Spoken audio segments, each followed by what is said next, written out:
Welcome to my humble little office. My name is R. Keith Andrews. I am a spiritual guide and paranormal adept. The journey continues today on January 22nd, 2023 at approximately 4:30 p.m. PST. I returned to this world for one primary purpose, and that is to remind people that working together we can make this a better world for virtually everybody. Okay, I bill myself as a spiritual guide for one primary reason. The tools I offer are the same tools I personally put to use on a day-to-day basis whenever they apply to me. And the philosophies of life I talk about are the ones I personally live by. All in all, we have a choice.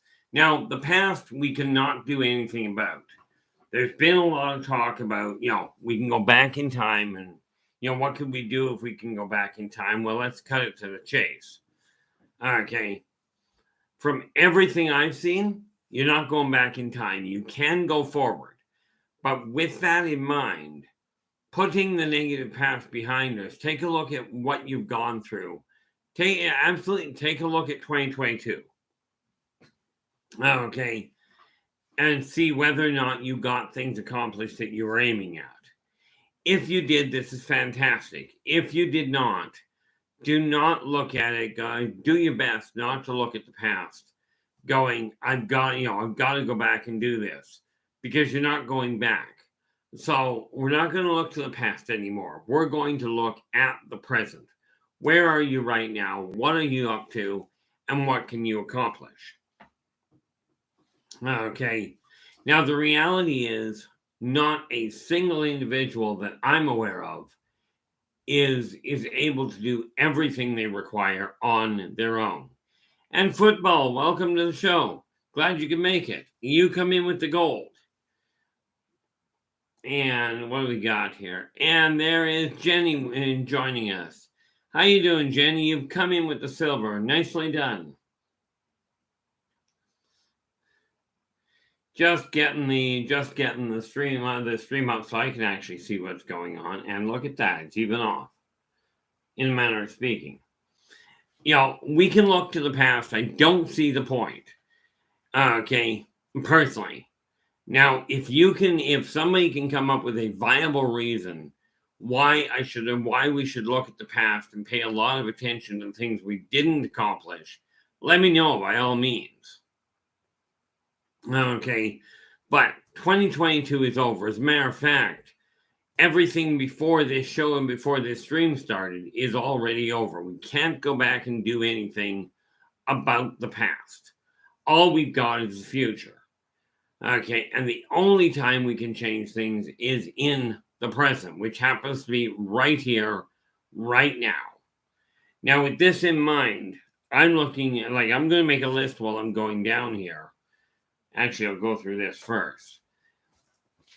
And speaking of that, speaking the whole idea of a list, I hope you have a goal, like that you have at least one goal that you have not accomplished this and that you desire to accomplish this year. And I'm just getting up to actually open the window so I don't go and overheat here, which feels like that's likely going to be a problem. What? Oh, that didn't work. There we go. And there's my coffee. Okay, we're in good shape. The reality of it is that we can look to the past and we can keep doing what's been being done for quite literally centuries. Super Mama Sunshine, how you doing? Glad you could join us. You have come in with the bronze.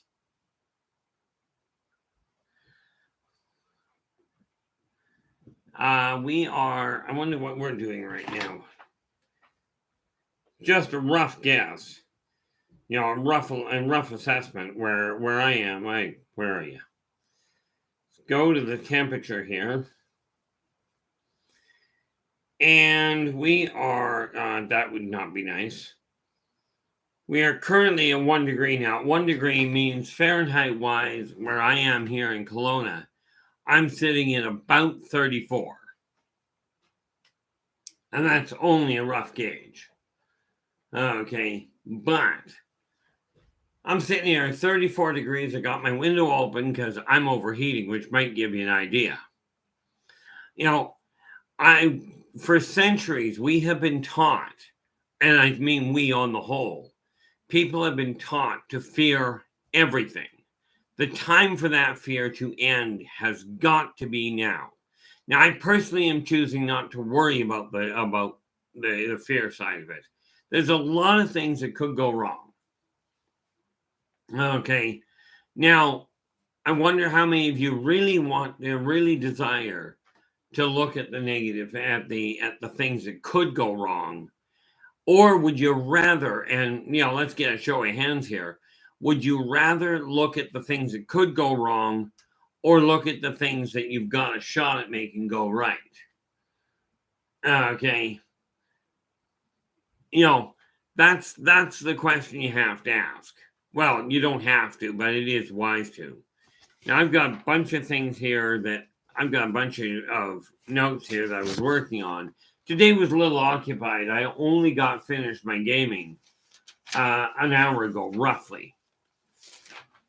Okay, now this sheet is for the files that I'm going through, the files and the file cards that I've got to go through. And again, this boils down to updating passwords, updating usernames and all of that to make sure that everything works right. And in all fairness, I don't know if you ever update a username, but I don't even know how you would go about doing it. But we can look to the past and we can continue listening to the people that are telling you the world is going to end. They are right, by the way. The world will end. My best guesstimation is well over 5 billion years down the road. And I'm not entirely certain about on your end, but I can't see the point in worrying about that. Okay, what have we got here? So we've got that sheet there. This one here. Oh, that's some things I have to deal with. Author cancellation form, that's been sent off. Gaming, that goes up front. That's the different races. The one thing about moving into the future, and thank you so much for that there, football. The reality of it is, if you look at my older videos, you'll find that this place was an absolute shambles before. Okay, what do we got here?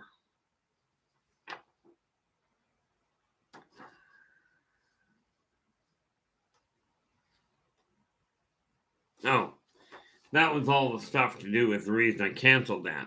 Anyway, for those of you who are not aware,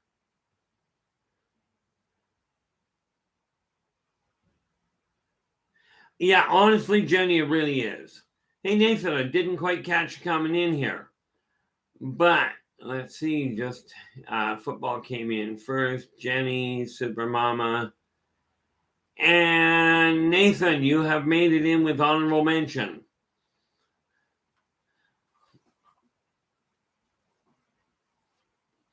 The reality of it is, I pretty much only just got here. The reality of it, Nathan, is today was a little long. I ended up at 2:30 this morning, and I've been up ever since. Not necessarily a good idea, but, when we're taking a look at moving forward, look at the way your life is running. Okay. Absolutely. Take a look at what's going on. Okay. Is your life running the way that you desire it to? Okay. Now, the first rule of thumb, if we're taking the next step, okay, here's how you go about it. And this is, there are other ways. Do understand, I am not the only one that's got a way of doing this, but this is the way that I've been using. And if you've got questions, and just to be clear, if you've got questions that are not of the topic we're discussing right now, do not worry about that. Put the question in there anyway. I jump from one topic to another anyway. Okay. Philip, glad you could join us. Now, that is a new one for me there, Philip. Okay, but happy Lunar New Year to you as well. We have to look at where we're standing. Okay, and ask yourself, are things moving smoothly? Now, the way I do it, yes, okay. Football's just asked for my Roswell story. Okay, now that happened, okay, let's stop that for just half a second. Where it came to my time at Roswell, okay, and this may go against what you've heard, but the first time this came up, I was actually at a UFO convention about an hour south of here in Penticton, and this would be, heavens, probably 25 years ago now. Okay, but I went down to the UFO convention, and I was talking to the people down there, and I laid out a site. And of course, the neat part about it is when I laid out the site and the situation, the people I was talking to looked at me and went, "Where did you get that information?" I says, "Well, first of all, I remembered it.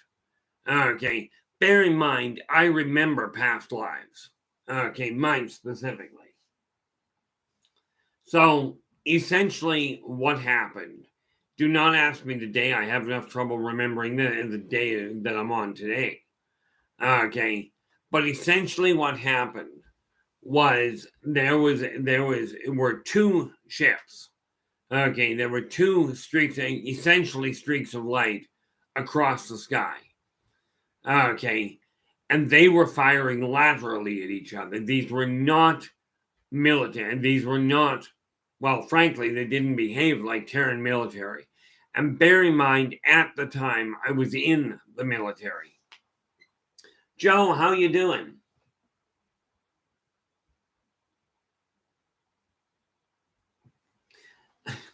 I seem to do a lot about that, don't I there, Joe?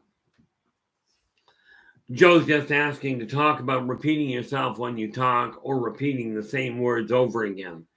And we will get to that tonight. Okay, at least I'm going to do my best to get to that tonight. When I saw these two craft go across the sky, I knew they were not military planes from our country, and they certainly didn't have the technology to come from somebody else's country. So I watched them, and there was tracer fire is the only way I could describe it. Shadow, how you doing? Glad you could join us. There was tracer fire going back and forth between them. Okay, now the only way I could tell them apart, aside from the fact they were firing at each other, and yes, they were firing both forwards and backwards. One had what appeared to be yellow light coming, yellow laser fire or yellow light beams coming out of it. The other one yellow or greenish. My eyes still work funny today. The other set was firing reddish light. Okay. And they were flying back and forth across the horizon, but they were moving so fast, they were almost impossible to track. So, of course, when things went south, one dropped into Roswell, the other carried off elsewhere. Now, it was the one into Roswell that I went to. Okay. So when I got there, the ship was downed. Okay, and yes, it was a wonderful little ship. It was a saucer shape. It was saucer shaped. It was a standard saucer shaped ship. The one I got to. Okay, but it had a little bit of a bubble on top of it. Now, when I got there, the ship was a wreck.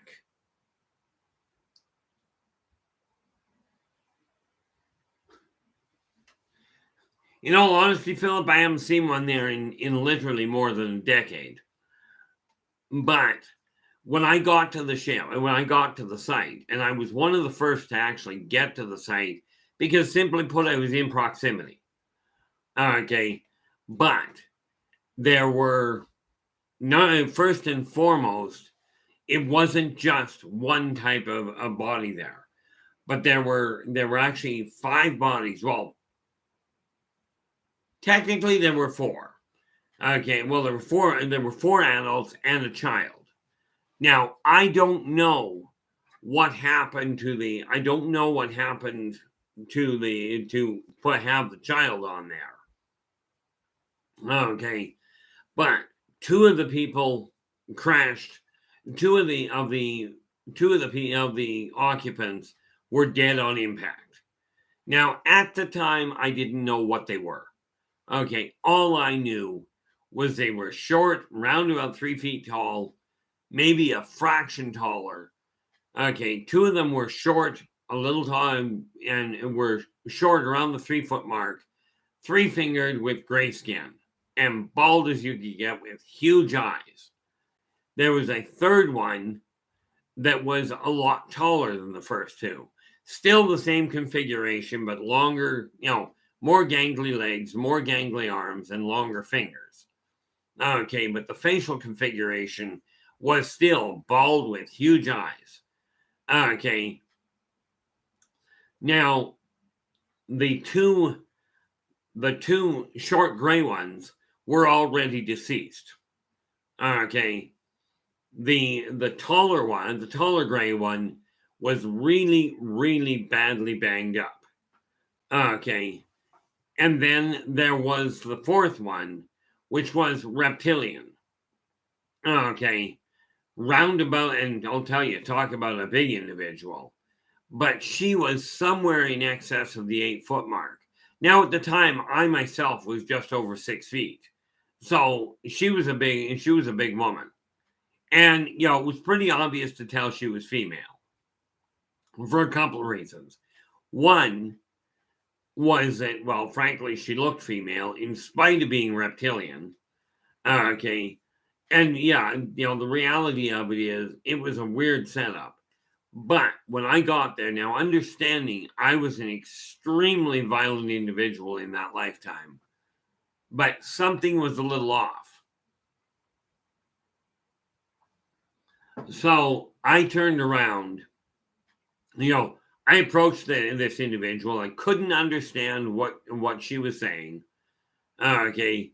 But she held this little bundle up to me. Okay.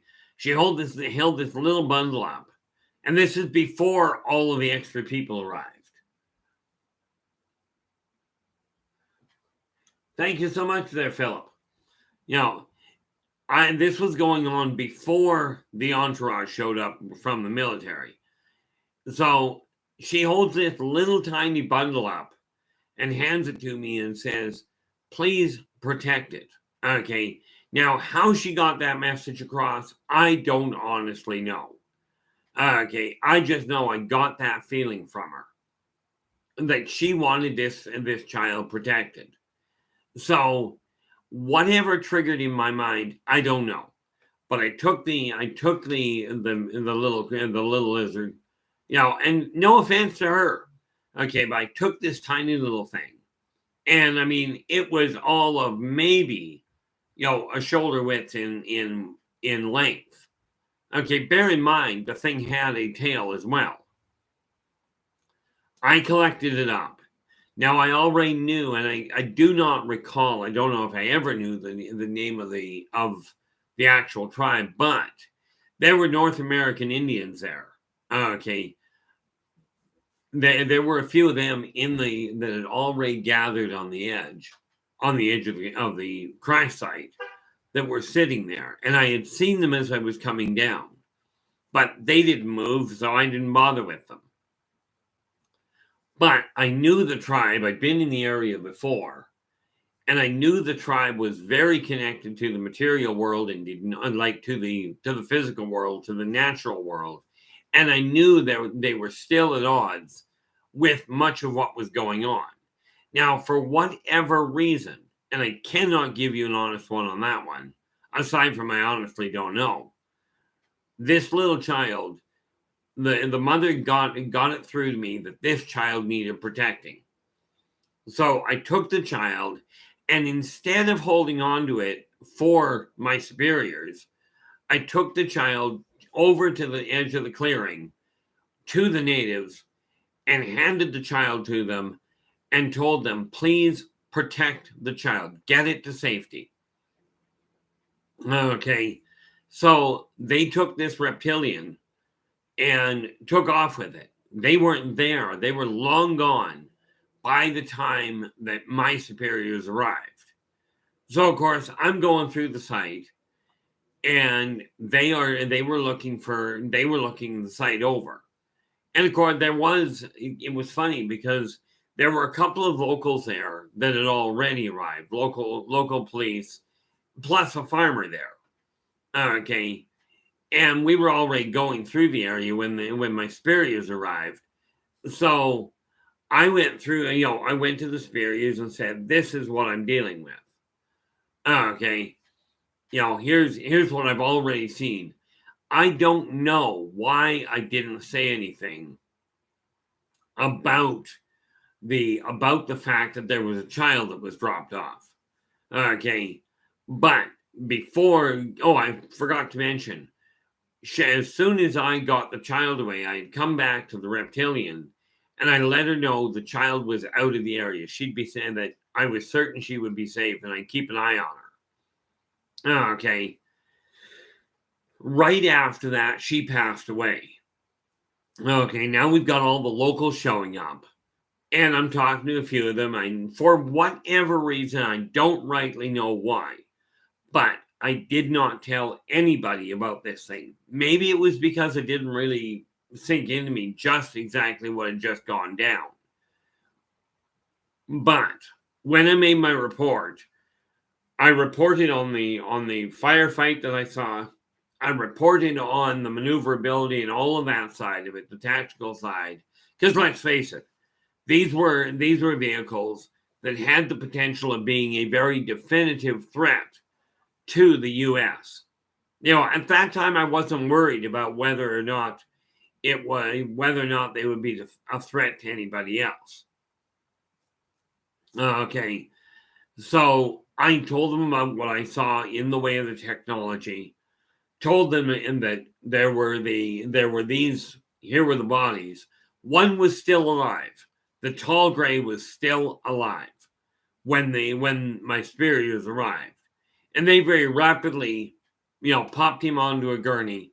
I had to point out where I had discovered the reptilian female. Okay, because I had to take them over to her. By the time I got back to her at that point, she was already gone. Well, she had been gone right after I told her that I got her daughter to safety. Okay, so I went on and they took the tall gray somewhere. They took the three bodies somewhere. I wasn't told where they were going. Okay, as it turns out, it seems they ended up over at Area 51. I do think they ended up at Andrews Air Force Base to start with, but I'm not 100% certain how it went there because I didn't go with them. Okay, but something happened there that changed the way I looked at the world. Now, understanding at that point, well, in 1948, I'd have actually only been 50 years old. Yeah, 98 to 56. So, I'd have been only in 48, I'd have been 50 years old. And whatever happened there in my heart, I shifted gears from being extremely volatile and literally getting in a fight with anybody that was available to somebody that was actually starting to pay attention and starting to look at the material world and the world I was living in. I had helped create a staggering amount of death. Okay. So whatever transpired when that reptilian asked me to get her child to safety, something happened to the way I was looking at the world. I still could not believe the way that people were treating each other even then. But understand, I was right in the thick of it and doing a whole lot more damage than many other people were. Okay. So whatever happened, I started looking at how can we get people to actually realize that just because these people are alien, yes, the technology they had could be conceived very easily as a threat.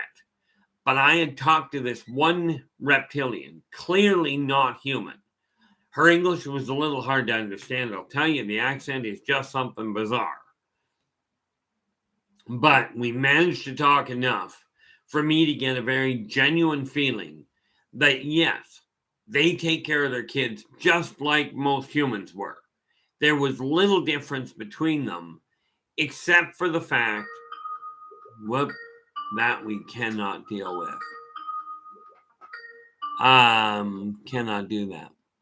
I'll have to check into that later. I don't know who that was, so I'm not going to worry about it too much. But I came to the understanding at that jumping Jimmy, get the hint. I got to find out how to terminate that. Okay. I know how to solve that.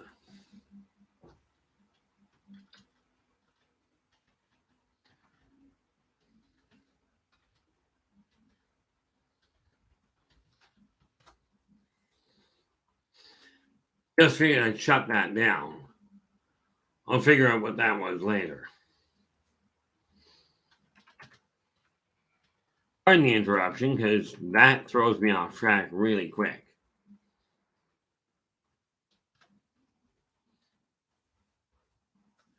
Now, when we take a look at when that happened, all of a sudden, I got enough information from her.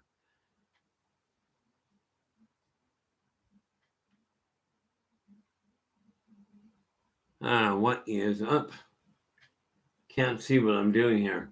Tell you, calls like that can throw me off track in case you hadn't noticed. Yeah, no doubt. You're absolutely right, Philip. So I don't know what she's going to do at this point, but I had to shut her down twice. But she's not calling back, so I can work with it. I am kind of curious if she actually left a message. Nope.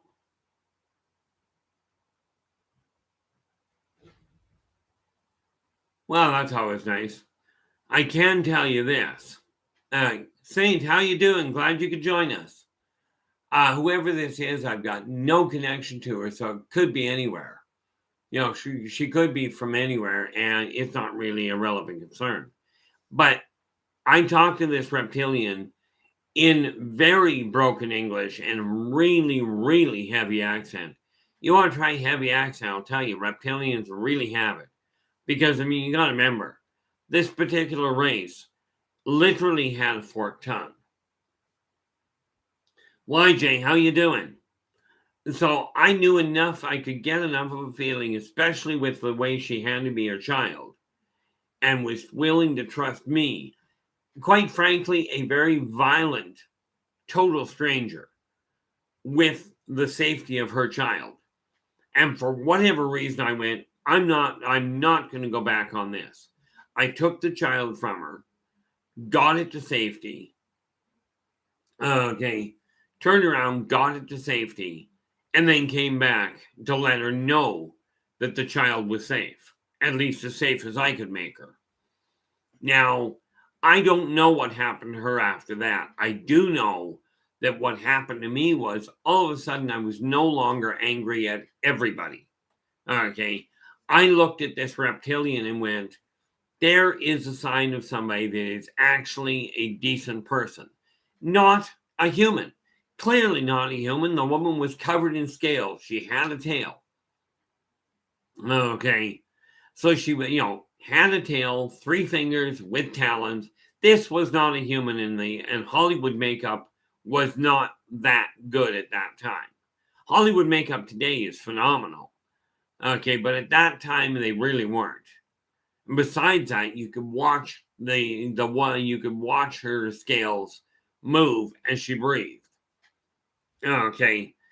Now, of course, when I had the little one in my hands, we're talking about somebody that was, the scales were very obvious, but they were very soft. Okay. Now, at the time, I had no idea I hadn't studied zoology. I hadn't studied any of that. I had figured out how to kill people. That was it. Well, that I had figured out, I had learned about chemicals and what have you to make toxic gas. Like I said, I was a violent man. This lifetime, I'm a pacifist. Okay. I don't even like getting mad at people. But, I'm still trying. I am to this day, which is really weird when you think about it. That was back in 48. Now, understand, the next 7 years of my life, okay, the last 7 years of my life, I spent trying to help people, trying to, I guess, in a sense, make amends for what I'd done, for the way I had behaved. Okay. So from my end, it was a question of the next 7 years of my life, barely 7. So I'm looking at an eighth of my life that I turned around and did what I could to make things better. Okay. In 1956, I passed away in Chicago Memorial. Okay. That was the end of my life. Now, the thing was, I passed away, quite frankly, I don't honestly know if I passed away because of a problem with my heart or because of old age, but my body just quit. Okay. 7 years later, in 1963, I was born. I remembered right from the get-go that whole issue. I remembered that whole life. Okay. And I remembered the volatility of it. And I swore to myself as a youngster, I was going to stay away from people because I didn't want to have that kind of life again. Okay. And I could go down a rabbit hole there. But essentially, when I laid this whole event out to the people at the UFO conference, I was asked. They looked at me and went, "How did you possibly have all that information?" I said, "Well, because I remember it." And the woman that I was talking to, and the few around her corroborated it. They looked at me and went, "You couldn't have possibly known that." I remembered it. You're not old enough to have been there. And so I didn't say I remembered it this lifetime. I said I remembered it. I didn't read it anywhere, but I said, "What's the problem?" She turns around and goes, "The problem is the layout, and my grandfather was on that site." Okay. And the layout that you've just described was absolutely to the T what he told us. Right. And she goes, "The problem is it was never publicized anywhere." Right. So, I mean, this way, and after that, everything got hushed up. Everybody was told, don't say a word about it. And the military the military and the government combined. Eris, how you doing? Glad you could join us. They combined and concocted a cover story to say it didn't happen. And I call it a cover story because when they told me what they were going with, I'm going, but that is not what happened. So I was told that is your orders. You will not talk about this. Okay, well, they can't do much about me at this point. I mean, let's face it. I can talk about it at this point because, well, I'm about a lifetime out of sync with when it happened. Okay, and since they haven't come to the conclusion, the patent that you can be prosecuted for past life events, which is a really good thing when you think about my past lives. Okay, but I turned my sights around at that site. Okay, and went, I'm not going to maintain this violent path anymore. Okay, now the violent path, in all fairness, was a carryover from way back in 1833. Okay, in 1833, I'd had a real nasty run in, and I came into my next lifetime really, really ticked.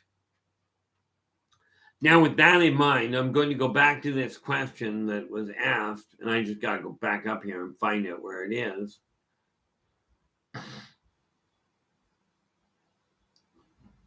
Where are we here? Not all the way back up to the top. We'll deal with it that way. And of course, I'm having trouble finding it, but I believe it was Joe that asked. There we go.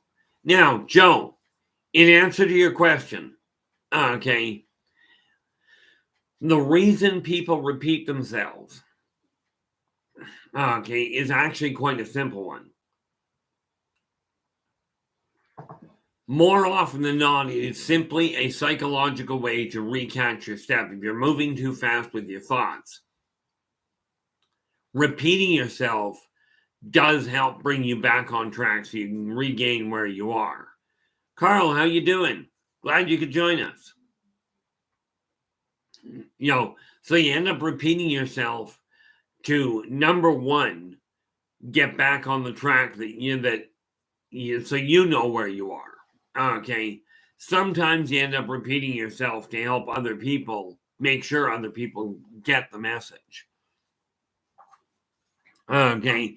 Now, if you're doing it a lot, what I find is the most likely cause is that when you're repeating yourself that much, usually it's because your brain is working so fast that you have to actually, that you have to slow it down.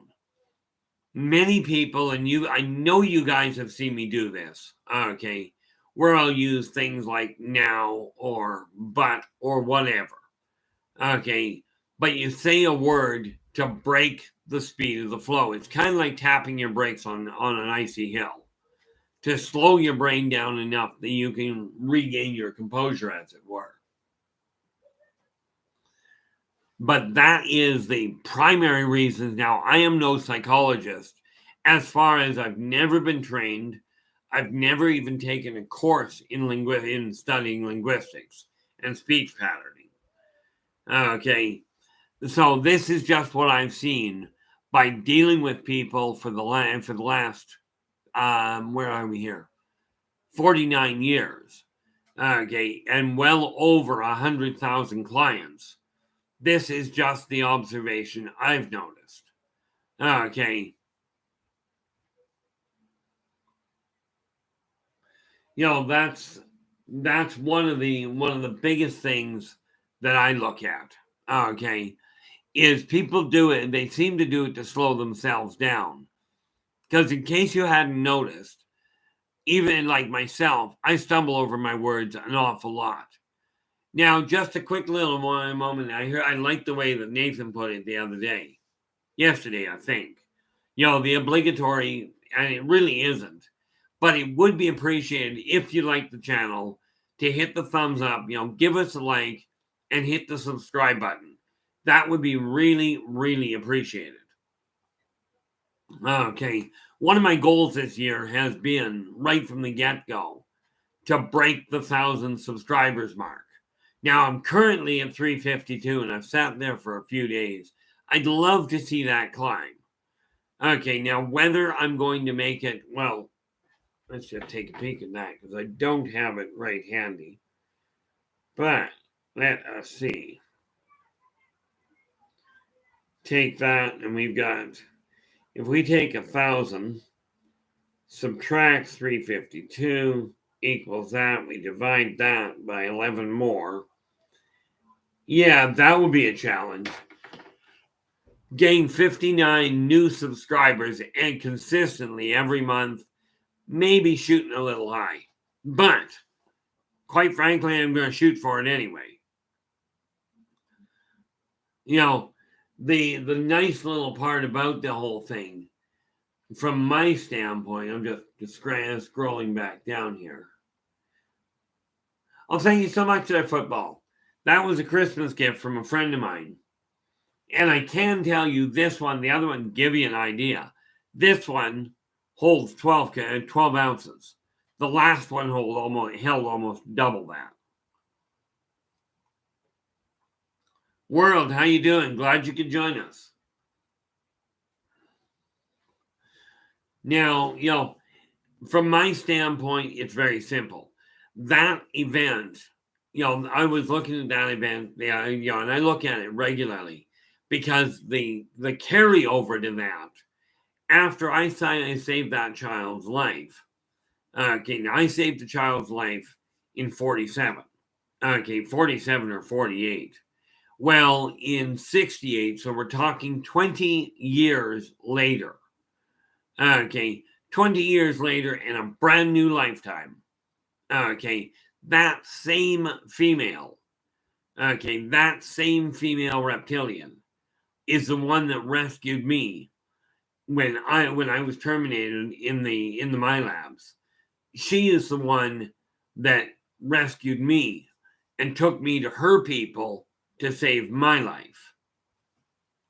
Okay, so I mean, this is one of those things that tells me wholeheartedly, I don't need somebody to convince me. I don't require any convincing that past lives do affect the current, because this is the third one, from 1898 all the way to present. Okay, so we're looking, 1898 to, so we're looking at, 1828 until present. We're looking at almost a 300-year batch of memories. I think that's right. 1819 to 20 to 21. Holy mackerel. That's really kind of amazing. And obviously my mathematical brain has decided to take a vacation. So we go 2023 minus 2023 minus 1828. And we are looking at 195 years of solid memories. Okay, now I can't remember what I had for breakfast half the time. Okay, but this is why I say I've seen a lot of things. Now, it was neat, you know, when all of that happened, but now I look at it going, I can't go back and do anything about my past. Neither can you. So where do we go from here? Well, where we go from here is you look at your life and go, am I content with where it is? Am I happy with what I've seen? Now, for me, it's really kind of a weird setup because I'm looking back 195 years, right? And considering, well, that was in 1828. So I'd have been, when I met my girlfriend then back in 1828, and yes, I met her again this lifetime. But that means I'd have been 16 years old when I met her. 16 when I saw her, probably 18 when I met her. So we go back to 1790 when, you know, that's not bad when you can start tracking down the years that you were born. And I do mean the years. But, you know, I take a look at it and go, I've seen a lot of change over the years. One of my most enjoyable lifetimes, I wasn't anything special. Okay. And in this lifetime, I really don't see myself as anything special. Okay. Every single one of you has a story or has an event that had a marked impact on your life as well. And what I'm looking at here is, where do we go? Okay. Well, I will tell you, I'm still a dinosaur. Let's face it. I remember fishing off the coast of the north, off of Northern Ireland. So what did I turn around and do? I turned around and got a major calendar. Now, I don't expect you to read it because I'm too far back. But this is just a desktop calendar, and that's how I keep things on track. Okay. Because I still find, I'm not happy with that appearance. Going to have to do something about it. I still find that the old ways work far better. Okay. So take a look at where your life is and ask yourself, are you content with what you're seeing? Okay. With what your life is looking like. Okay. I do gotta ask what that is there, world.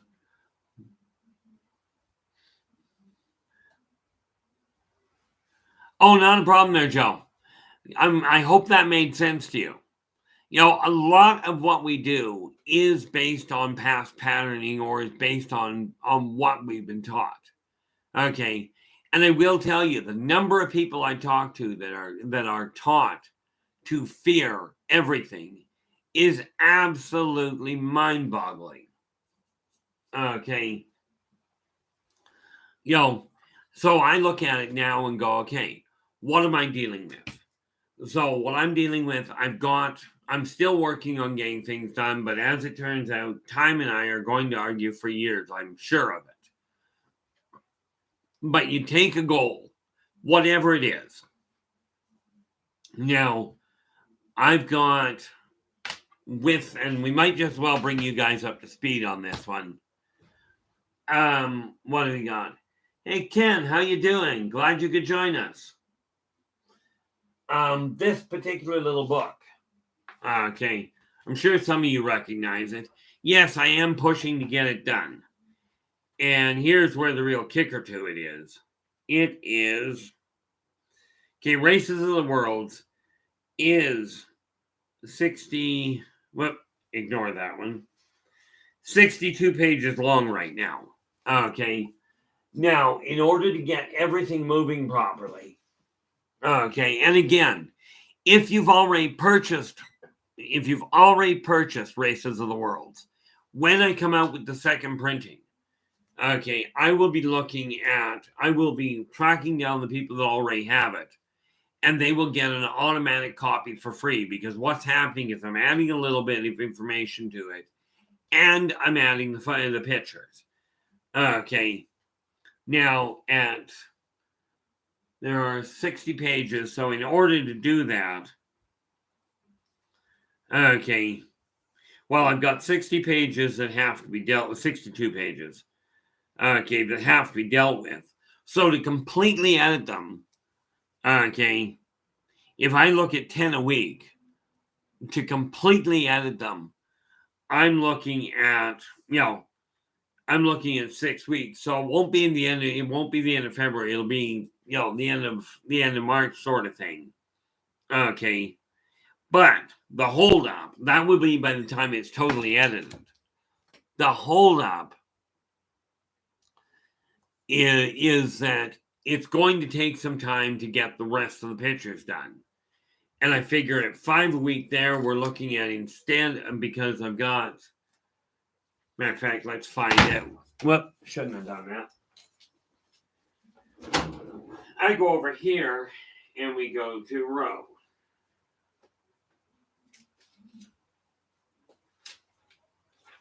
There we are.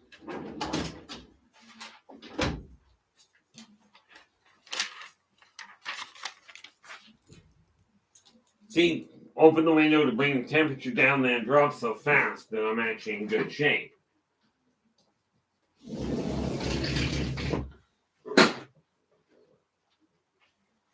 But let's just take a look at this. This is that thing I was mentioning about how do you move forward. Okay. I've got those three. So 5, 10, 15. I'm doing better than I thought. Because it just said that. Yep. So 5, 10, 15. With a little bit of luck. Okay. Because it's going to take me 6 weeks to get it fully edited. But I've only got 15 more pictures. Well, technically 25 more pictures or 20 more pictures, but 5 are already in the bin. Okay.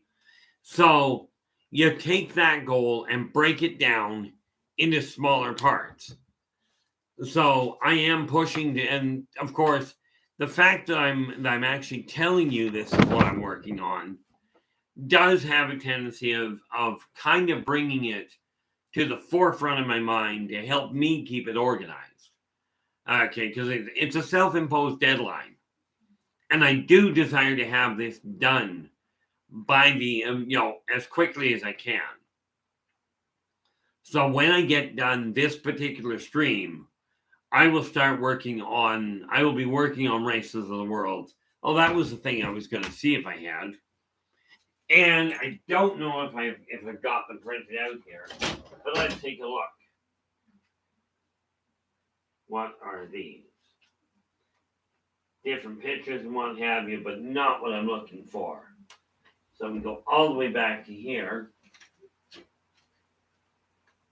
And okay, I guess that's not going to happen because I don't want to be standing here looking in this particular folder forever and a day.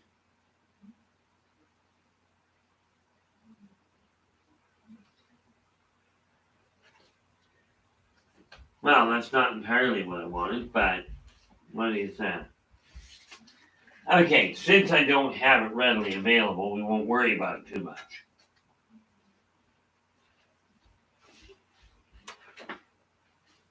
Don't know what that is.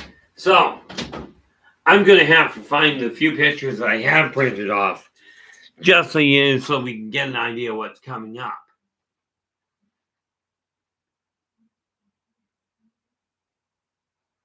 Captain James Cook, no. Let me just think here. See, there were a couple, like I didn't encounter him. Okay. But I was around. I do recall the events around William Wallace and the whole 9 yards there. I did not run with him. And to be absolutely clear, no, I was not William Wallace. Okay. I was just another person that happened to agree with the way he stood. But I didn't run with him. Right. But yeah, everything I knew about him, he was extremely headstrong. But when he committed himself to something, the movie did a reasonable job of portraying the kind of person he was. Okay, and yeah, he definitely took personal offense to the whole thing.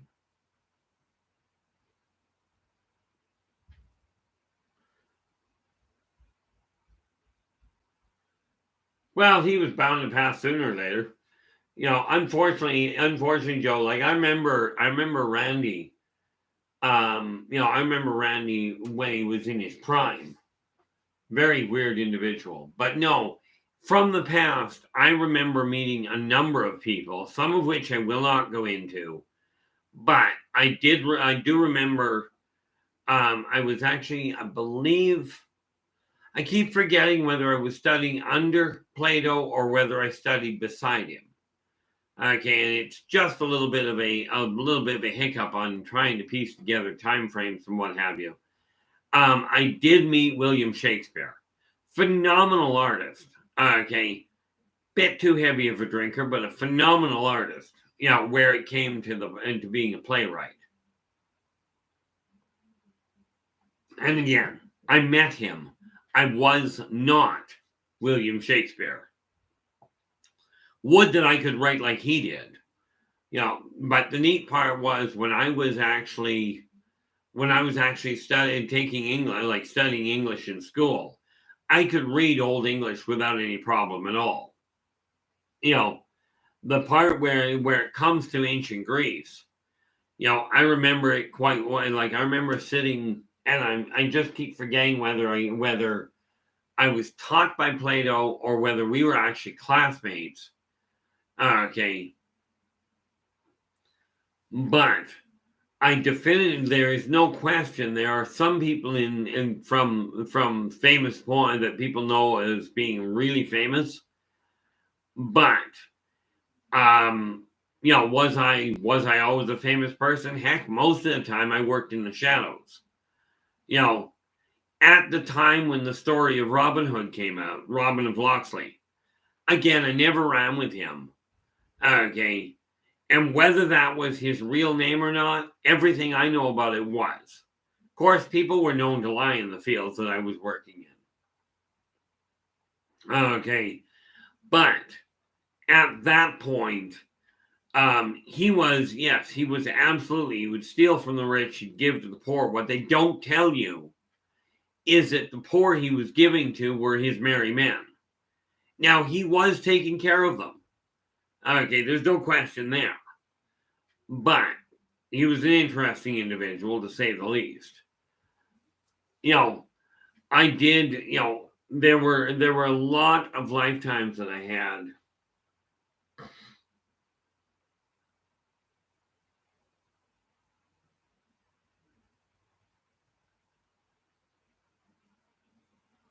Well, that doesn't surprise me. Yeah, I do not recall ever actually meeting Captain Cook. I know I heard of his travels, but at the time I was elsewhere involved. But understand something very important here. I've been asked about past lives before. Do they have any bearing on today? And they really do. Everything I've picked up, everything I've come to understand from people that do remember past lives. Okay. Everything I came to understand about them, it says this. If you remember your past lives, it's more often you'll bring a passion with you, either a passion or a fear, than it is that you'll bring a skill with you. Okay. I do, and of course, my biggest problem is I don't remember names all that well. Okay. I mean, heck, I have trouble remembering my own name. But when you're looking at where you're standing right now, we can look out the rearview mirror until the cows come home. Okay, the odds are they're not coming home tonight. I don't have cows, and if they do come home, this is going to be a problem because I have no idea where I'm going to put them.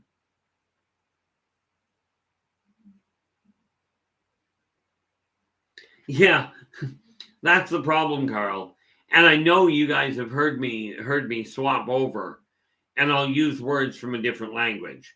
Well, this is the worst one for me. My little brother was studying for whatever, right? And he asked me one day, he goes, "Can you read Latin?"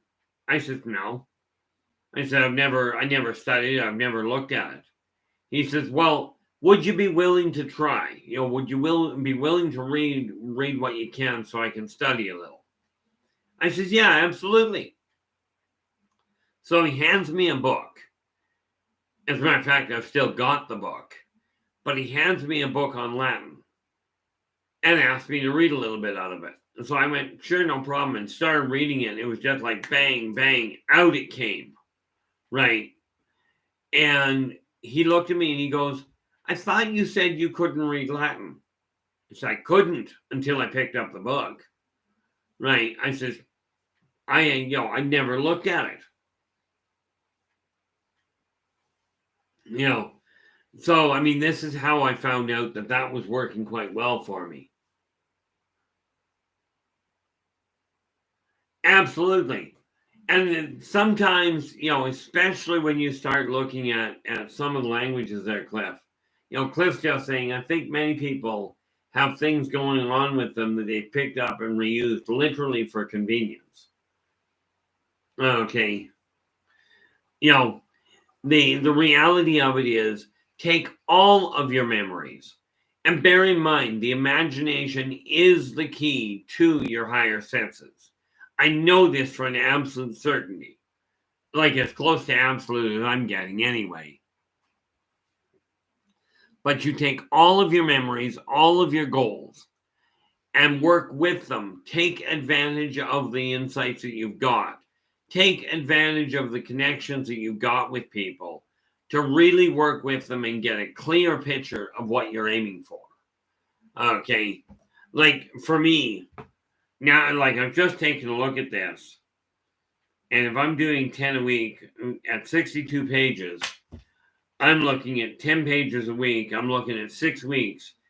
If I do 10 pages a week, which realistically is about a page and a half a day. Okay. From now until the end of March, I'll have the second printing done, assuming that we've got all the artwork done. And given 2 weeks per batch, we should be able to do that at the same time. Okay. That will rack off one of the 12 goals I've already got set for this lifetime.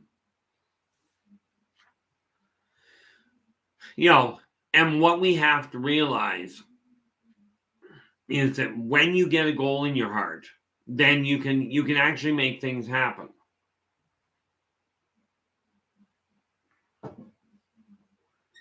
I'm in the program. Well, I've already documented 18. One of these days I'll have to pull the file up because I don't know exactly where it is and don't want to take the time to try and track it down.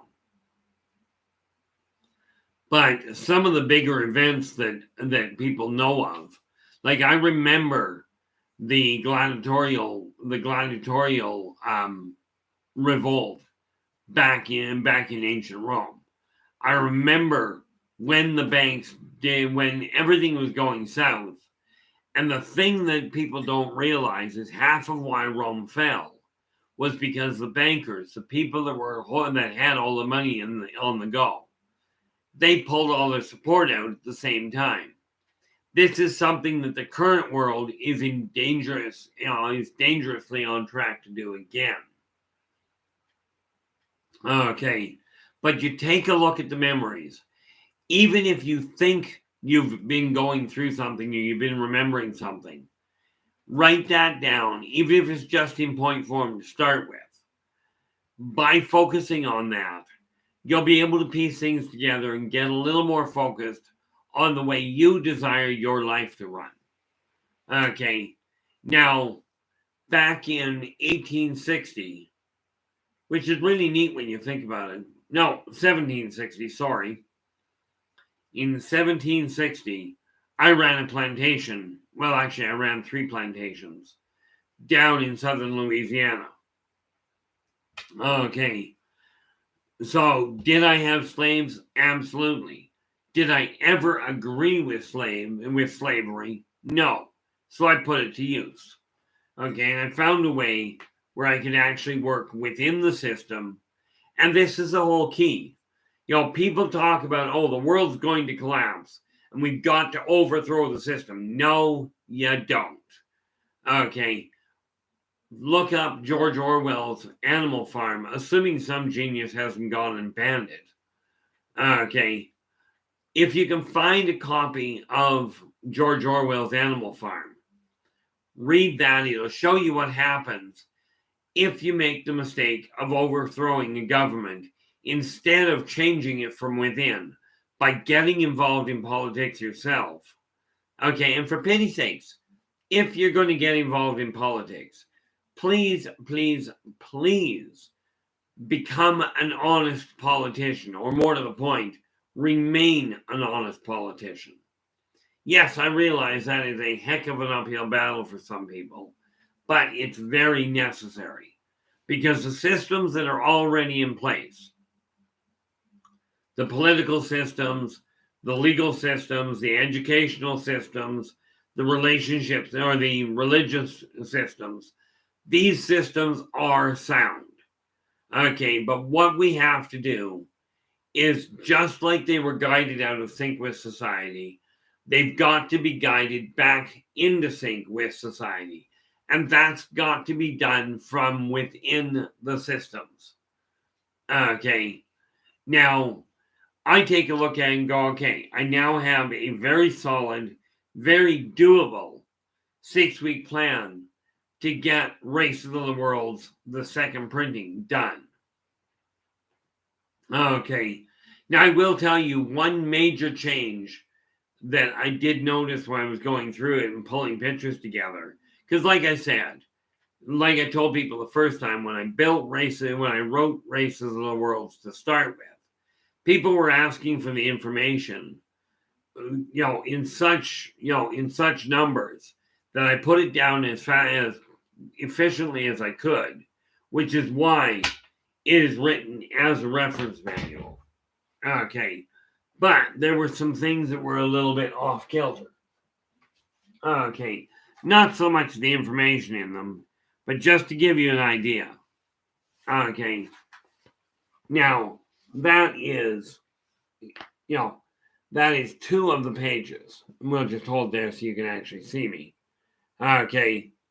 That's one of the pages, and we put it over here. There's another one. Okay. But I've got pictures being added in here. And this was done with just literally reference. Okay.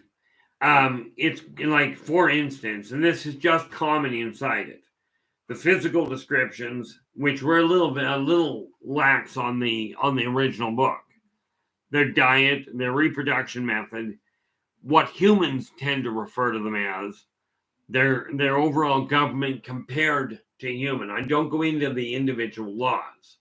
Okay. Their society superstructure, what they consider justice, their outlook on spirituality, and various different notes. Okay, now the one big difference that I've done, there was one race I came across that I originally had called lichen. Okay, now that's because I couldn't remember what the heck they were called. But a much more accurate term for them is Terrianthrope. So that will be moved. It's what I've written it in as far as the new title goes, or the new race goes, is I've written it in as a Terrianthrope lichen. Okay. Bear in mind, Terrianthropes are animal appearing humanoids. Okay, but they come in wolf form. The wolf form is lycanthropes. Okay. They come in, in wolf, feline, rodent. They do come in some birds. There are a couple of birds that show up that way. These are all different members of the Terrianthropes. They're different races of the same outlook. Now, do understand something very important. There's a big difference between them and humans. Now, humans, you've got the species of human. Okay. And when I talked about the healing center yesterday, this is what I was referring to, is we take a look at the species. And humans, you have Caucasians, you've got Africans, you've got what we call North American Indians. And, there's a lot of controversy over that name. So I just go with, they are human. Okay, but these are nationalities of people that they're different. Some people call it races. I don't know what the best term for it is. Okay, but I do know they're all members of the same species. Okay, so when I'm looking, where? Philip, in answer to your question, yeah, I knew exactly what I was reading. That was the scary part.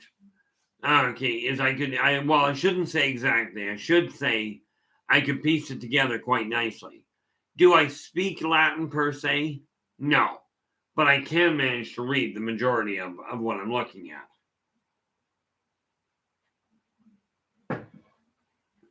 The only language I actually speak fluently happens to be English.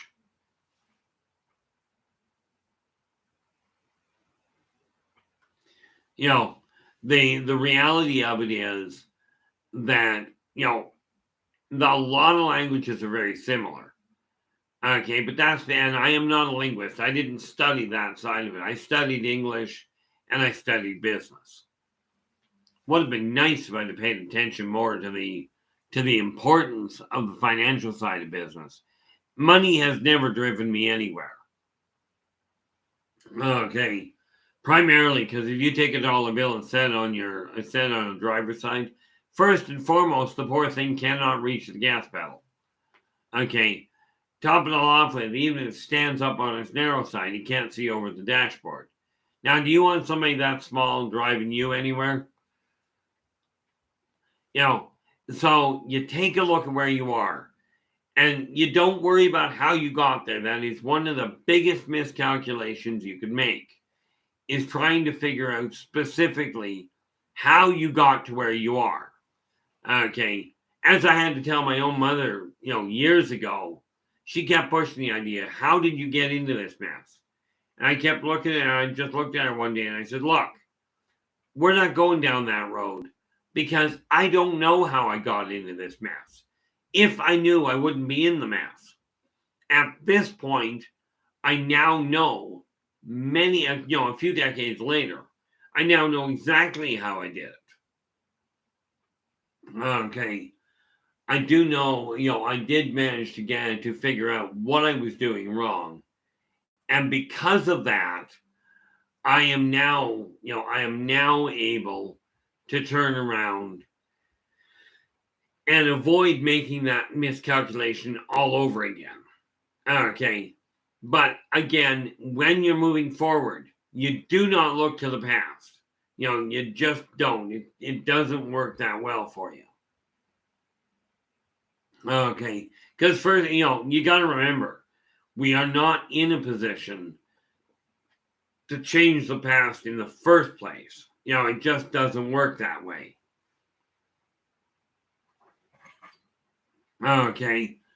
But this little book here, this one, that's the backbone to how I changed everything. Okay.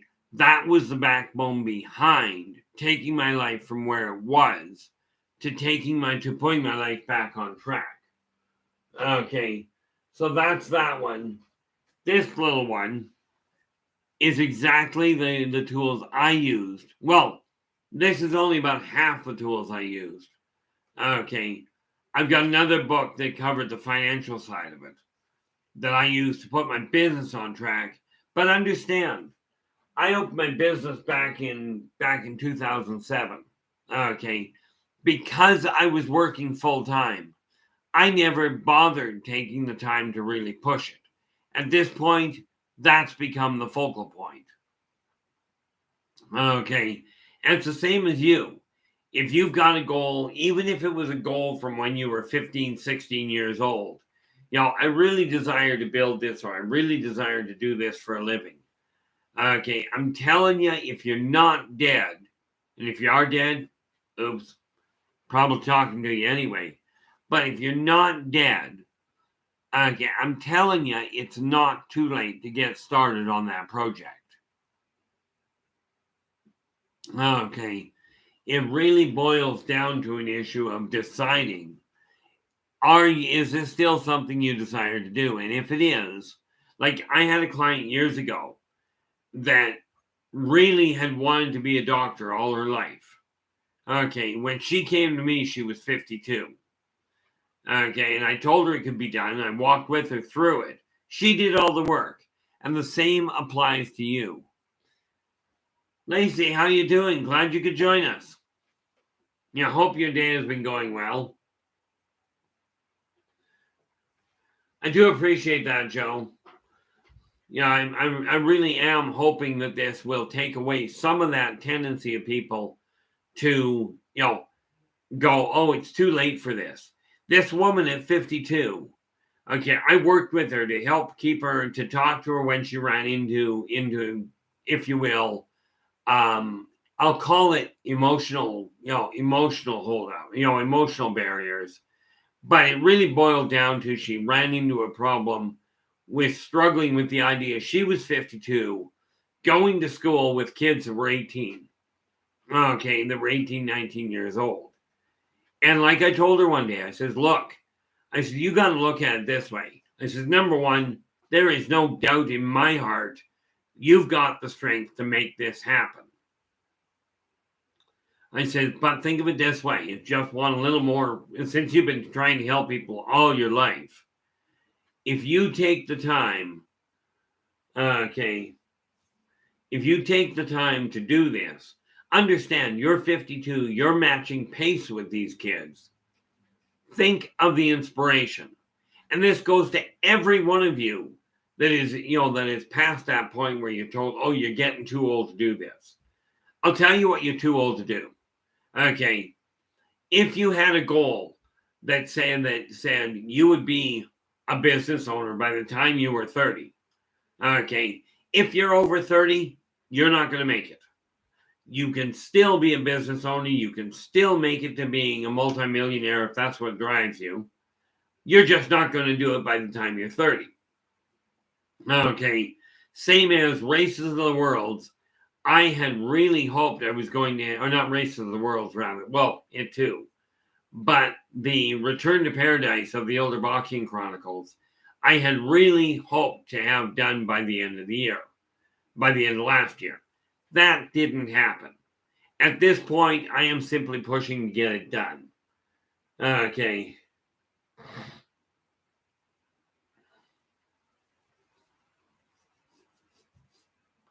I don't even know what and mind you, when you think about it, Philip, it's not surprising I don't know what did you call them? Yeah, what the amendments are to the Constitution. I don't know what they are in Canada, never mind in the States, and I'm from here. But the reality is, I told this woman, I said, look, think of the inspiration. If you're past what you consider a functional age to do something, think of it this way. If you've got a goal that you really wanted to learn to do something, or you really desired to learn a new language, go back to school and learn. Even if all you do is pick up a little of it, the inspiration, and they won't necessarily tell you this. Okay. The inspiration of an older person going out and learning how to do something with the younger kids is phenomenal. Personally, I did something absolutely stupid in my eyes looking back on it. Right. At 50 years old, now I'm 59 now. At 50 years old with a bad knee, I went down to the local skateboard park and taught myself to skateboard. Okay. Now I know because I was talking to a few of the kids there and they asked how old I was. So I told them, how you doing, angels? Glad you could join us. I went down there and I talked to some of the kids, and some of the kids took up learning to skateboard or stayed with learning because the way they put it, well, you're 50 years old and you're learning to skateboard. Now, I only got to the point I was comfortable going around in circles with it, right? But that gave a number of the other kids there the inspiration to push their own limits. But I gave it up because, well, frankly, the strain on my right knee was way too much. Okay. So, I mean, all in all, this is a question of whether or not, people can get things done. And the fact of the matter is, if you've got a goal, it doesn't matter what it is. Okay. Now is the time, in my opinion, to start going forward. Okay. The reality of it is there is very little on this in existence that you cannot do. There's an awful lot I will recommend you don't do. Not the least of which is I recommend you don't bother trying ketchup and ice cream. This is just, it's not bad for you. It's not poisonous, but I will tell you it tastes terrible, in my opinion. Now, maybe you'll like it. Okay, I know people that eat ketchup on their waffles. And I'm thinking that's just a little bit odd.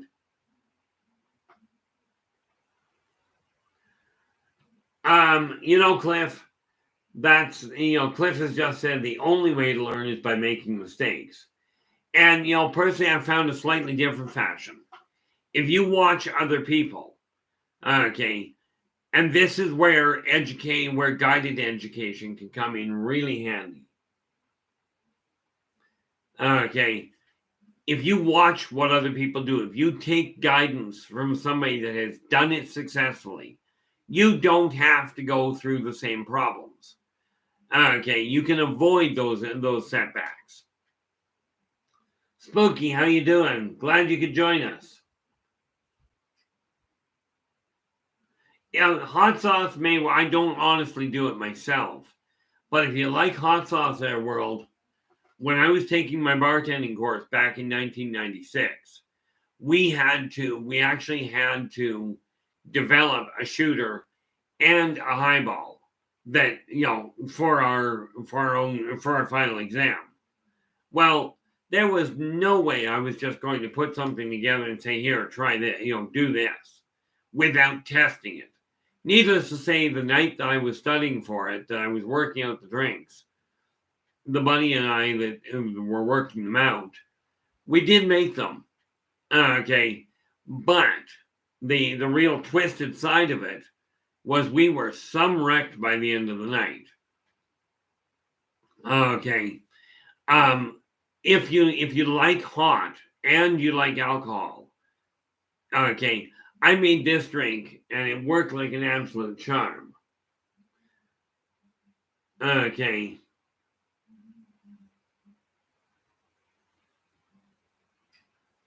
Yeah, it's too bad it wasn't being followed properly. But the what do we got? Yeah, spicy Bloody Mary isn't bad. Of course, the reason I like that one is because the tomato juice actually cuts back on the damage of the spice. But and that is very true, Philip. When I took the bartending course, I built a shooter that I called a suicide. It was just a 1 ounce shooter, half an ounce of Sambuca. Okay, Galliano will work. Okay, but half an ounce of Sambuca and half an ounce of Tabasco sauce. Now, this is why I called it a suicide. Okay, but it was a deadly little drink. Had a heck of a kick to it, though. I used to drink, like I did used to drink Flaming Sambuca quite regularly. Okay, but absolutely, world. You take care, and we will catch up with you next time.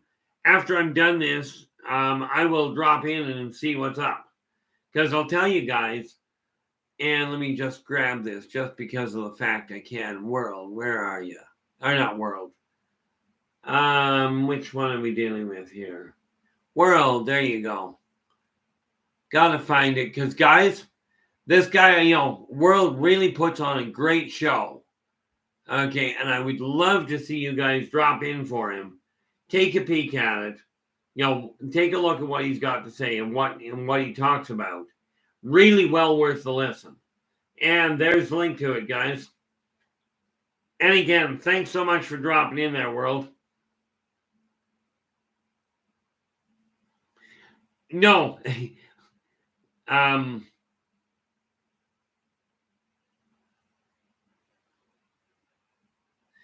Okay.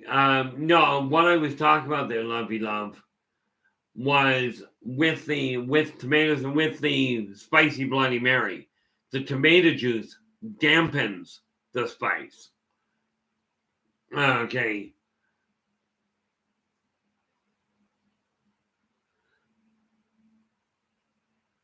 The other one that I ended up creating was the highball, which was 3 ounces of apple juice, an ounce of vodka, and a dash of grenadine. And I simply called it the Locust. And of course, when we made it, my buddy looks at me and he goes, "That is one of those deadly drinks." He says, "I saw you put the alcohol in it, but," he says, "I can't taste it at all." Right? He says, "That's the one that'll sneak up on you and bite you in the backside."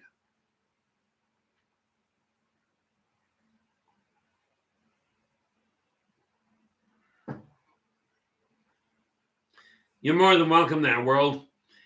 The reality of what's going on in this world is, if you take a look at it, people are separating themselves so much, and this is what brought about the idea of putting a healing center together.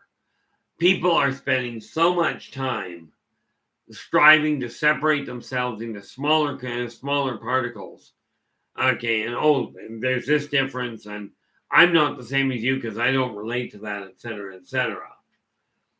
Okay, the reality is, everybody, like the massive majority of people, are human. Yes, there are hybrids out there. There are some ancient races and some aliens out there walking amongst us. Absolutely, they are. But we have to look at this world and go, okay, it was set up in a decent way. It's gotten way off kilter. Okay, it's gotten way off kilter of what it should be. Hey, Rob, how you doing? BMR is back in the house. Glad to see you could join us. The reality of the whole. Oh no, that one I will never touch, YJ. This whole idea of a chocolate martini is a great idea if you like chocolate. Personally, not a fan of it. Okay, I use it when I absolutely have to for sugar level purposes. Other than that, I won't touch it. And who do we got coming in here? Carl, I don't think I saw you come in. We have let this world go into an absolute tailspin. Okay, now I will wholeheartedly agree. My generation, okay, and some of you fit into my generation, we dropped the ball in a massive way, and it is time we start helping the younger generation turn around and see how to get back on track. That's just the reality behind it. Because if we don't, if we leave it go on the path it's on, we're going to run into big problems. Okay. And, for those of you that remember some of the downtime that we've had, okay,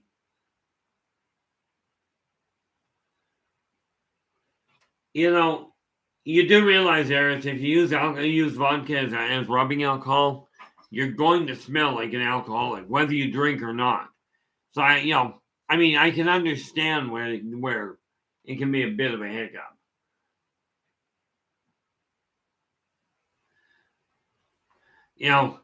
But no, we've got to start looking at this world and going, okay, where did we let it go wrong? Right? Where did we drop our guard and let it get shifted into such a twisted, misguided direction? You're more than welcome there, Bigfoot. I saw somebody else wandering here, and I like trying to keep on top of it. There's World. I thought I saw somebody else come in.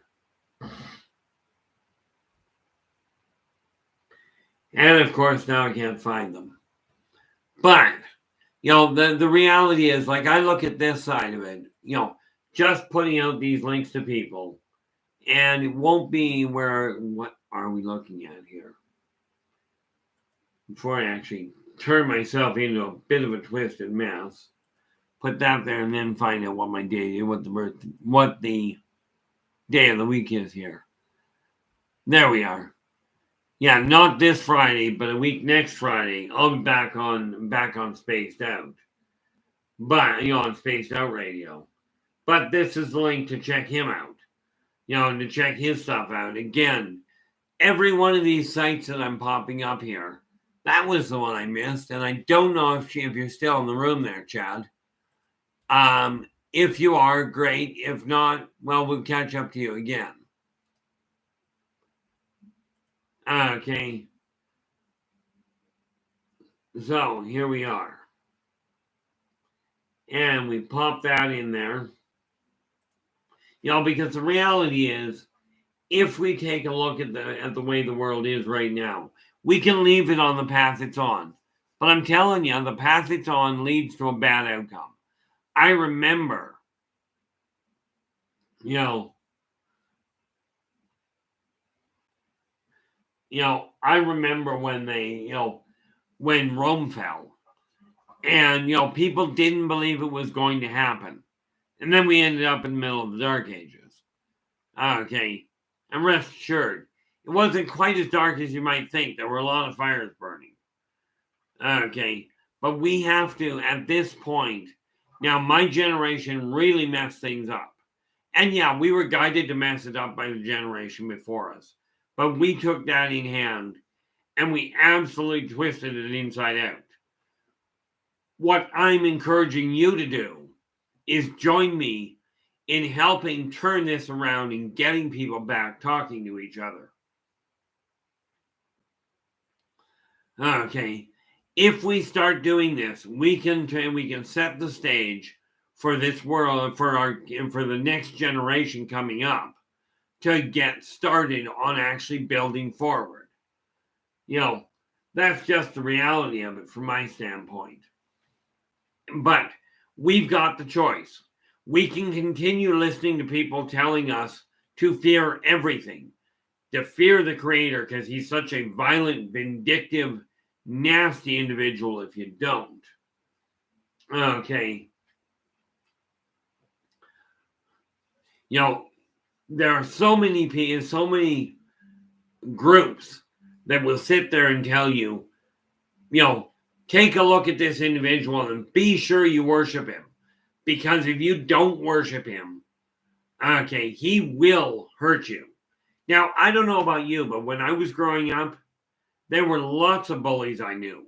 Okay, I dealt with a lot of them. And to me, somebody that you have to worship, that you have to bow down to, or they're going to hurt you, is not somebody to respect. It's somebody to stay away from. Okay, because that's the classic design of a bully. Okay, now I don't know about you, but I have never worshipped a bully in my life. Okay, but this is what we've got to get turned around. Like if you're working for a boss that is constantly berating you and constantly calling you down, telling you how useless you are, whatever you do not quit your job until you have a financial backup. Okay, but staying with somebody that, whether you're in a business relationship or a home relationship, a boyfriend, girlfriend, husband, wife type setup. If you're feeling continually put down, metaphorically or physically beaten on, okay, bailing on it can be a problem. Where it comes to work, make sure you find a replacement income first. Well, that's just it there, Philip. And this is the biggest, and it was an area I wasn't going to go into, right? But I came to the understanding that this is what it boils down to. If you're being told to worship somebody because if you don't, you will be punished. That is what I grew up with as far as bullies went. Okay. And I'll tell you, I never did take very well to bullies. Matter of fact, I didn't actually connect with them all that well at all. I remember one time walking through the ballpark, right, through the baseball park. I was just cutting across it. And a couple of kids come up to me and went, "We're going to beat you up because we don't like the way you look." I looked at them and kind of cockeyed and went, "Oh."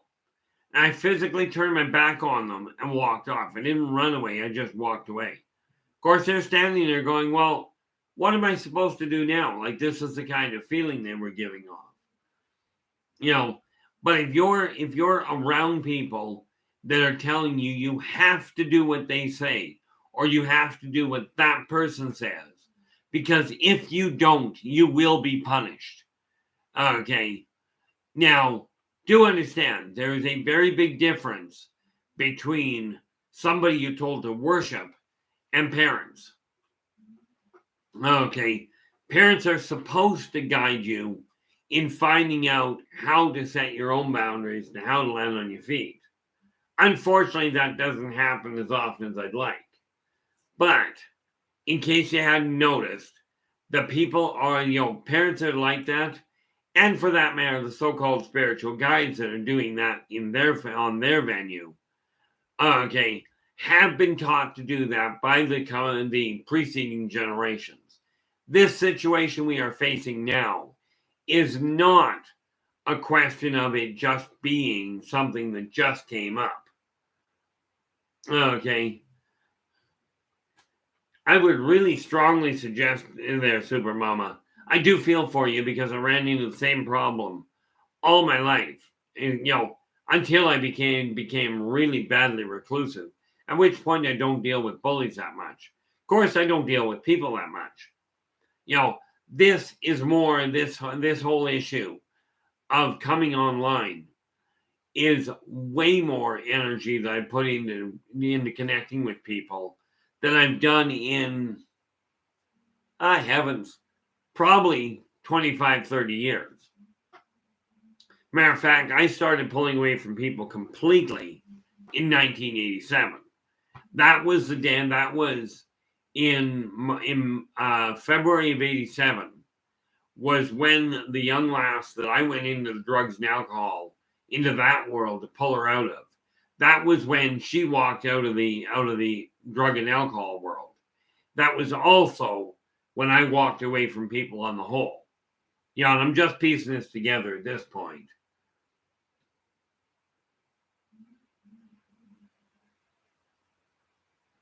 I agree with you wholeheartedly there, lovely love. Myself, I'm certainly not a physical combatant.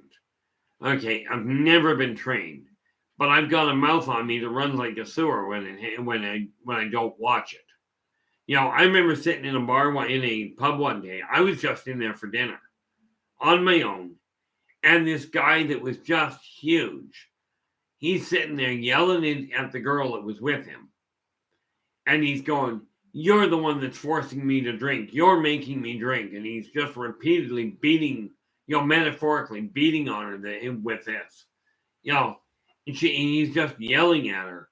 And I finally got fed up with it, and I walked over and I said, "Excuse me, sir."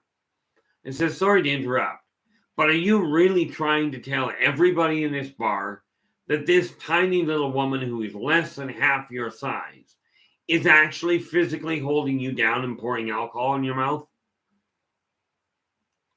And he goes, "Well, no, that would be stupid." I says, then you might want to consider. She may be, I looked at her, I went, "No offense intended, ma'am." I turned back to him, I says, "She may be the most annoying person you've ever met. She may be extremely frustrating. Okay, I have no doubt that she pushes your stress through the roof. However, to blame her for drinking and for forcing you to drink is, to say the least, overstated. You're the one picking the alcohol up." Okay, I've done this on a number of occasions, not always in that case. Did the same thing in a restaurant. I talk about this idea of not treating people poorly. Okay, treat people the way you desire to be treated. This is imperative. It's one of the 3 karmic laws I follow. Be true to yourself first. Do unto others as you desire them to do unto you. And energy out, energy in. Okay, now if you compare the laws and the guidelines you personally work with, I do feel that you will find that every one of them fit inside those 3 laws. Okay. If you're following one that doesn't fit in them, absolutely do me a favor and bring it to my attention, because I'm still looking for that thing that derails it. Okay. The reality of it is this. If we continue either bullying each other ourselves or berating each other or permitting it to continue, okay, now I do caution you, remember, there are laws that are written and you have to keep those in mind. You do not have to agree with every law that's out there, but it is absolutely imperative you follow them. And here's why. Okay, here's one of the biggest reasons in my opinion, for following the laws. Yes, some of them are absolutely bizarre. But I don't know about you, but the fines that are in place and the jail time that can result if you don't follow them, I don't have the money to handle the fines, and I certainly don't have an interest in spending any time in a vertical bar scene. Okay, like I said, you can disagree with the law. You can absolutely work towards getting a law changed, going through the proper channels. Okay, but to break the law outright is a bad move. Okay, this is the same as with the political scene. If you're not happy with the way people in politics are doing things, okay, if you're not happy with the way you're watching politics run, get involved in politics. Okay, but remain an honest politician. And I know that's a challenge in that field, but it can be done. Okay, but you've got to make changes from the inside. It's the same as if you're not happy with your life. Okay, it's absolutely necessary that you take dominant control of where your life is heading. Yeah, it's funny there, BMR. I take a look at it. I don't watch the game. What I usually do, if I'm not actually on a video, on a stream, is I'll have a movie going. I'll be talking to 3 or 4 different people, writing and working on other projects. That's just the way I go.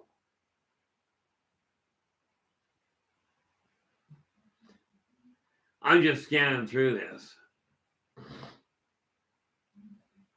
I like this, Philip. I got bad news for you, though. What Philip wrote was security cameras are not friendly to liars. The funny part about it is security cameras aren't friendly to anybody. It's just the people that are trying to, the people that have to worry about security cameras are the ones that are aiming at doing something wrong. Okay. They're the ones that are causing a problem. And the easiest way to tell if you're doing something wrong is this. If you're doing something that you can stand up and proudly tell most people, I did this. This is what I'm working on. Like for me, I can stand up and say, I'm writing these books. I am in the process of setting up to get a publishing company up and running. These are things I can be proud of, things that I am creating. Okay, now I strongly recommend that you, if you're buying somebody a Christmas gift or a birthday gift, don't tell them about it. Don't tell them ahead of time. Give them the surprise. Okay, very, very necessary. Some secrets are nice, like some surprises are nice. Pranks, definitely don't agree with.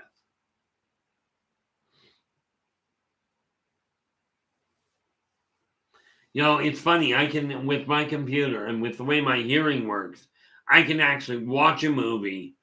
I've actually done it where I've watched a movie and listened to videos simultaneously, which is really weird when you think that I've only got the one computer that I work with.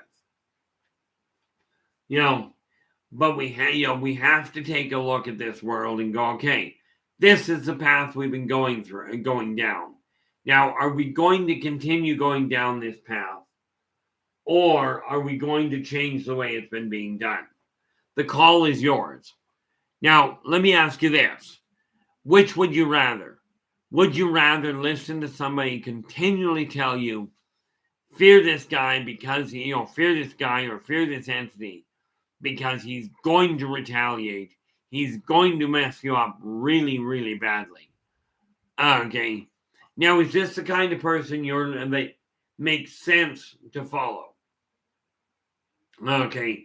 For me, the moment somebody starts telling me, if you don't do this, assuming we are not talking about the written law. Okay. If you're talking about the written law, if you're talking about the law itself, whether you agree with it or not, it's not a question of fearing it. It's a question of avoiding the hassles.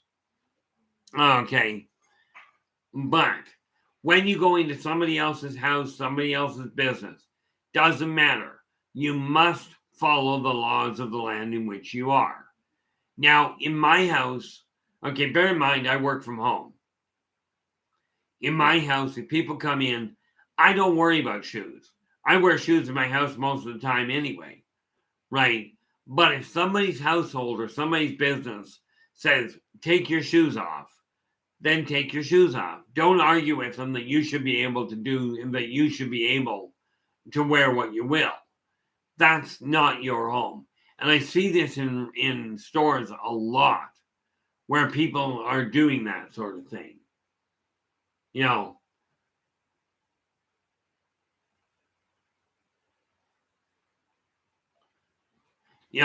the reality of it is, well, love and love. My good socks are the ones that stand that fit my feet. I don't like holes in socks personally. They're uncomfortable. And unfortunately, since I had my stroke, I haven't actually been able to hold my hands steady enough to repair them. Because when I was just even 5 years ago, I wear my socks, right? And they develop a hole like everybody else's.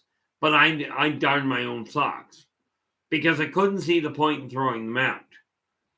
But since my stroke, I haven't been able to hold things well enough to do it right.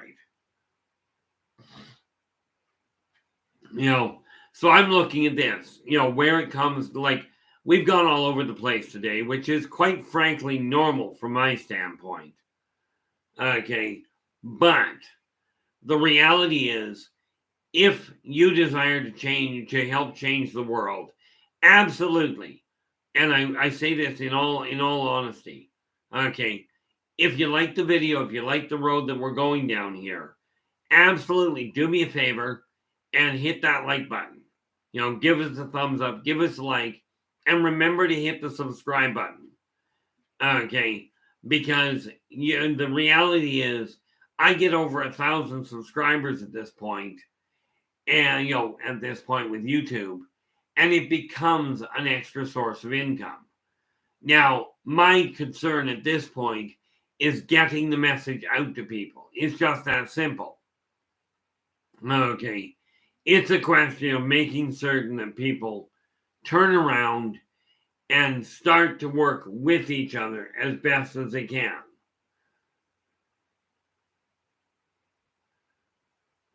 The reality of it from my standpoint,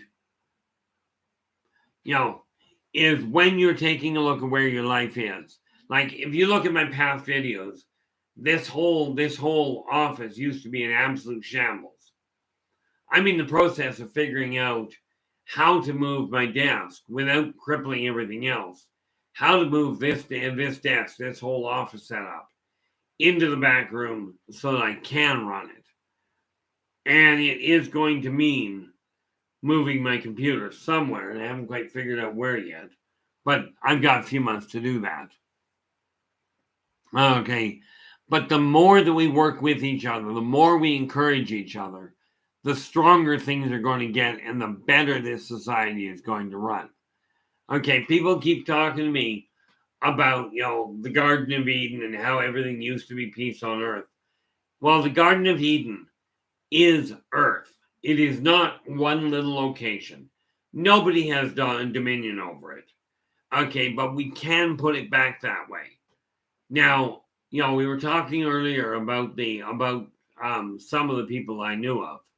Okay, I remember, not a question of I remember reading about, but I remember the Great Flood. I remember the screams of the people that were drowning, etc. Okay, these are things that still to this day haunt me. And the reality of it is, it's not a question for me of believing anybody. I can tell you this, for those of you that are that way inclined, okay, I got a kick out of it. Just recently, I saw a post that said they found Noah's Ark in Antarctica. Well, that's a cute thought, but if you go to the top of Mount Ararat, about 25, 30 years ago, they found it there, and I don't think it's moved.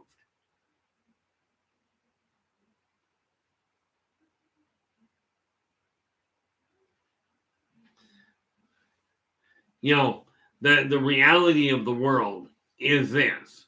We have dominion over it. We have dominant control over it. What you don't have is you've got freedom of choice. You've got freedom of will. What you don't have is freedom from consequence. You know, I was talking to somebody just today, actually, that said he was an organic farmer. And I asked him one question. Okay, understanding what organic farming is. Okay, number one, like I told him, organic farming boils down to I don't put toxin directly on my plants. Of course, the problem is the guy next door may. Okay, at which point you're going to get the drift over. So, okay, that's the way it works. But I asked this farmer, I says, can you explain to me how anybody, you're the professional farmer here, how can you possibly, Nightmare, how you doing? Glad you could join us. How can you possibly grow inorganic food? Okay, I can see how you can make inorganic food. Pottery is a fabulous way of doing it. But how do you go about growing inorganic food? Okay. For me, like I'm not much of an artist. So I stumbled across, at one point, I came across a frame with 2 pieces of glass in it. So what did I do? I took that frame, okay, and I turned around. I took that frame, opened it up, took normal leaves, and just placed them on the first frame of glass, put another piece on top of it, and then hung it up on the wall. To this day, it's one of the best pieces of art that I've got. Okay, at least the one that means the most to me personally. Okay.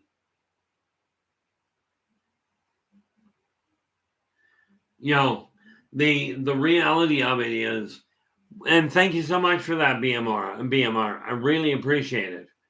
I think BMR is in. I don't think I've done this aside from right at the beginning. This again, this is BMR. This is his site or his channel. Okay, he's got some really neat ideas there. He's got some really neat topics that he covers. And what I do strongly encourage you to drop in, and that's what I got to do. As a matter of fact, I'll put that out to all of you.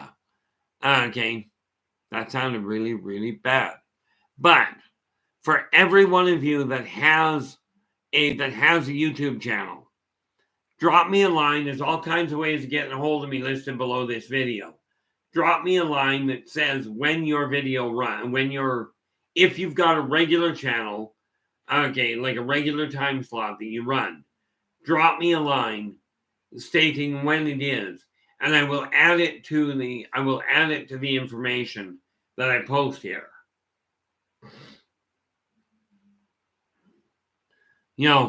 So I mean, this is just one of these neat little things that we can do to help each other grow this whole connection. Because I will tell you, turning society around is not going to happen with only one person doing it. Okay, it is only going to happen if the majority of people start working together and start helping each other, start communicating. This is where we start. Okay, and it boils down to accepting the fact that on this planet, we are literally all connected. Okay. The reality of it is, when I talk about us all being connected, I mean the grass, the trees, the insects, the elements, the minerals, the people, the animals. You get the picture? Okay. And it is by working together that we can turn this around. And instead of having a world full of fear, full of war, full of strife and famine, we can turn things back around. It's up to us to stop talking about worshiping bullies and start talking about helping each other. Okay. If you don't agree with me, this is absolutely fine. This is just the way that I'm feeling. Okay. And as I've told people,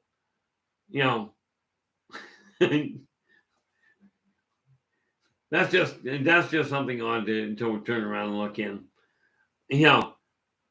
I just turned around and Lovey Love's written, Jessica started it. I had a character years ago in D&D. Talk about a sidetrack. Had a character years ago, and if you play D&D, Dungeons and Dragons, you'll recognize an owlbear, right? Well, I had this character, and an owlbear took a swipe at him. So the character beat the owlbear to death. Needless to say, he was a somewhat advanced character. But the guy that owned the owlbear looks at him and goes, what did you do that for? The character's name was Mickey. And he immediately turned around and looked at the guy that owned the owlbear and goes, well, he started it. Right. And the owner goes, no. Why didn't you use a weapon? Mickey looks at him and goes, never thought of it. But it's just comments like that. And it's just comments like that, Lovey Love. Well, the reality is, many people, it's funny because many guys are taught, and this is sad. I shouldn't say it's funny. It's absolutely deplorable in my eyes. Many people are taught that if you're blonde, you can't think. Blondes have more fun because they don't know what they're doing. This is absolutely stupid. Some of the dumbest people I've run into are not necessarily blonde. But there are people that see, I came to the conclusion that blonde was not a hair color. It was a personality trait.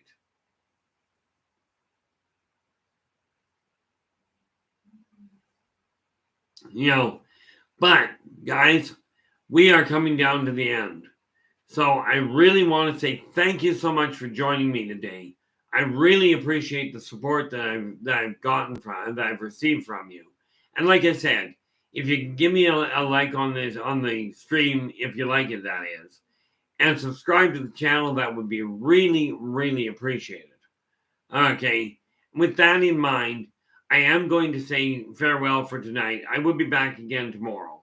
But until then, take care of yourselves and each other, and for pity's sakes, stay positive.